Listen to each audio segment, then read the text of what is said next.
yang saya tangis itu bukan masalah apa, bukan karena saya ditangkap, tapi sempat ibu saya pada waktu itu disiksa.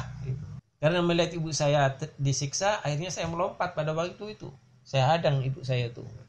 Karena saya sudah dikepung, jadi tidak punya kekuatan. Akhirnya langsung diringkus saya itu, diborgol, langsung dibawa ke Kodim.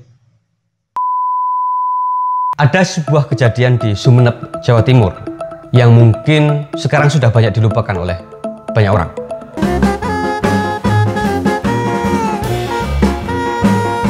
Ada sebuah demonstrasi yang cukup besar. Ini terkait dengan keputusan pemerintah daerah Sumeneb pada waktu itu. Ribuan orang memadati Pasar Anom, sebuah pasar tradisional di Sumeneb. Mereka tak puas dengan pemerintah daerah setempat yang berniat untuk memindah lokasi pasar.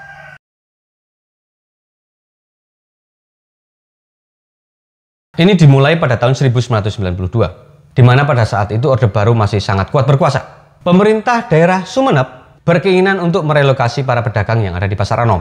Bahkan mereka sudah menyiapkan lahan yang baru. Letak Pasar Anom sendiri saat ini menjadi gedung DPRD Kabupaten Sumeneb. Nah, untuk soal lokasi ini, silahkan jika kawan-kawan nanti ada tambahan, ada koreksi terkait video ini, silahkan tulis di kolom komentar ya, terkait dengan lokasi ini.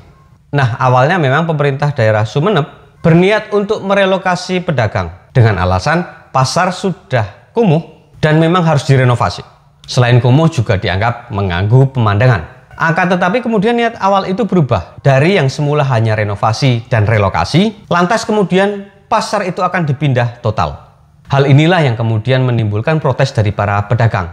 Dan para pedagang itu sudah menempati lama kios-kios yang ada di Pasar Anom. Salah satu orang yang melakukan protes terhadap kebijakan ini adalah Hidayat. Ia pada saat itu memiliki 6 toko yang ada di Pasar Anom.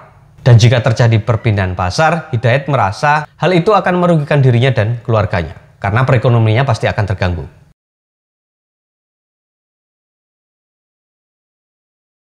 Terjadilah demonstrasi besar-besaran di Pasar Anom. Ribuan orang berkumpul untuk menolak pindahnya pasar tradisional tersebut. Dan Hidayat adalah orang yang tercatat paling vokal untuk melawan kebijakan perpindahan pasar itu. Dan ketika demo itu terjadi, Hidayat rela untuk memanjat pohon dan melakukan orasi di atas pohon. Dan tentu saja hal ini memancing perhatian banyak orang. Aparat keamanan lantas bertindak. Beberapa moncong senapan diarahkan kepada Hidayat. Namun saat itu Hidayat merasa tak takut. Ia kemudian berkata, "Silahkan tembak kalau berani." Meski kemudian Hidayat mengeluarkan tantangan tersebut, tidak ada satupun aparat keamanan yang memuntahkan pelurunya. Dan sekitar 1 jam Hidayat berada di atas pohon, ia lantas turun.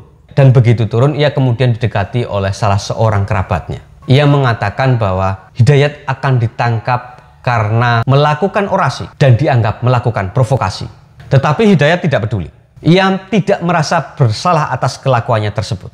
Namun, ia hanya merasa pasca kejadian orasi di atas pohon itu kehidupannya tidak lagi nyaman. Dan perasaan itu benar adanya.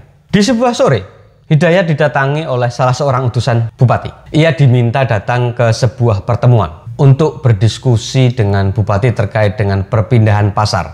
Iya, awalnya Hidayat merasa malas untuk memenuhi undangan tersebut. Akan tetapi karena rasa hormatnya terhadap utusan bupati yang memang ia kenal, maka Hidayat memutuskan untuk datang ke pertemuan itu. Ketika terjadi pertemuan, salah seorang utusan bupati kemudian membeberkan dan memaparkan master plan atau denah pasar yang akan dibangun. Hidayat pun diminta untuk memilih lokasi mana yang paling strategis yang ada di dalam pasar. Tapi Hidayat menolak hal itu. Hidayat tetap merasa bahwa lokasi pasar yang sekarang tidak usah dipindah. Jika memang dianggap kumuh, itu hal yang bisa dibenahi dan bisa ditambah bangunan-bangunan yang baru, menurut Hidayat begitu. Hidayat bahkan mengatakan, jika memang pemerintah daerah Sumeneb kekurangan dana, maka ia dan para pedagang lain bisa membantu pendanaan. Dan memang musyawarah yang terjadi pada saat itu, pertemuan itu tidak membuahkan hasil. Hidayat yang mewakili para pedagang dan di satu sisi ada bupati dan koleganya tidak mendapatkan solusi terkait dengan perpindahan pasar tersebut. Dan sejak pertemuan yang tidak membuahkan hasil itu, hidup Hidayat tidak lagi aman, tidak lagi nyaman. Ia merasa selalu dibuntuti oleh orang yang menurut Hidayat itu adalah utusan-utusan bupati. Bahkan pada tiap malam ia selalu melihat bahwa di rumahnya selalu dikelilingi oleh orang yang tak dikenal.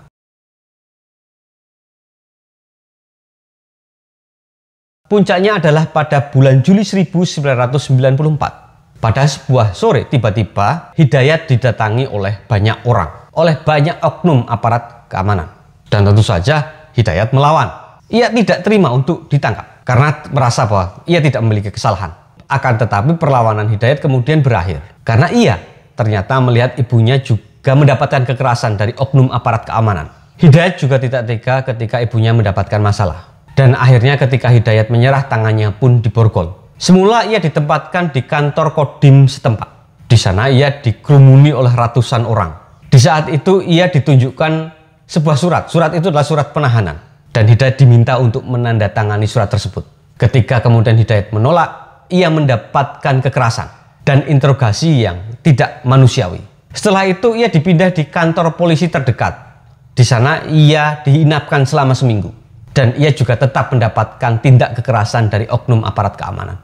Melihat situasi itu kemudian Herman Pratikto, adik kandung Hidayat, lantas meminta pertolongan. Ia kemudian menghubungi beberapa aktivis lokal yang ada di Sumeneb. Setelah berdiskusi panjang lebar, kemudian mereka memutuskan untuk menemui Artidjo Alkostar di Yogyakarta. Artidjo ini pada waktu itu adalah seorang pengacara sekaligus mantan direktur Lembaga Bantuan Hukum Yogyakarta. Ketika bertemu dengan Artidjo, mereka kemudian menceritakan apa yang terjadi dengan Hidayat. Kawan-kawan, perlu diingat bahwa Artidjo Alkostar ini adalah seorang mantan hakim agung dan anggota Dewan Pengawas Komisi Pemberantasan Korupsi. Artidjo Alkostar juga orang yang dikenal bersih dalam dunia pengadilan. Namanya bisa disetarakan dengan Hugeng Baharudin Lopa dan nama-nama lain yang memang menjadi ikon bagi penegakan hukum di Indonesia. Dan ini yang unik, ketika Artidjo Alkostar memutuskan untuk membela hak-hak Hidayat, ia tidak dibayar alias cuma-cuma, gratis, pro bono. Tentu saja hal ini sempat membingungkan Hidayat yang memang bersama dengan keluarganya berniat untuk membayar jasa profesional kepada Artidjo Alkostar. Tetapi Artidjo sendiri menolak hal itu. Sebuah hal yang unik yang akan sangat susah untuk diterapkan di masa sekarang sebenarnya. Padahal Artidjo dari Jogja ke Sumeneb juga membutuhkan dana yang tidak sedikit. Dengan didampingi oleh Artidjo, kemudian Hidayat mendapatkan hak-hak yang lebih baik. Setelah melalui 30 kali proses persidangan, akhirnya Hidayat mendapatkan hukuman penjara selama 4 bulan. Itu kawan-kawan kisah yang ada di Pasar Anom di tahun 90-an. Mungkin bagi banyak orang tragedi ini atau sejarah ini sudah banyak dilupakan. Dan kalau kawan-kawan mencari sumbernya di internet juga mungkin agak susah ditemukan. Tetapi ini terjadi.